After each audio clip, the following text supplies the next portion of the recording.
لەناو لیژنەکەی خۆمان لە پەرلەمان لیژنەیەکی لاوەکیمان دروست کردووە بۆ هەموارکردنەوەی یاساکان و بۆ هەموارکردنەوەی ئەو قانونانەی کە پێویستیان بە چاکردن و بە تعدیلکردن هەیە. من بۆ خۆم ئەندامی ئەو لیژنەیەشم لە هەمان کاتا بە دەرلۆی کە ئەندامی لیژنەی کاروباری کۆمەڵایەتیم. ئەمڕۆ کۆ دەبینەوە و گیر و گرفتەکان لە پێشا ئێمە پەرلەمان پشتیوانی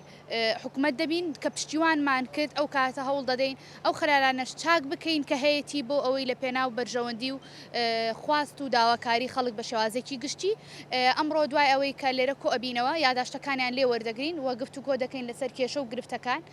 و دەیکەنە یاداشتێک و ئەوانشی پێویستکە لەناو تعدیلی قانونەکانە جێگەیان دەکەینەوە و کێشە و گرفت و ڕێنمایەکان دەکەین یاداشت و پێشکەشی سەرۆکاتی پەرلەمانی دەکەین و لێشۆ بۆ لایەنی پەیوەندیداری یاوە هەر وەزارەتێک بێ یان هەر جێگە و مەکانێک بێ. ئێمە تموحمان ئەوەیە کە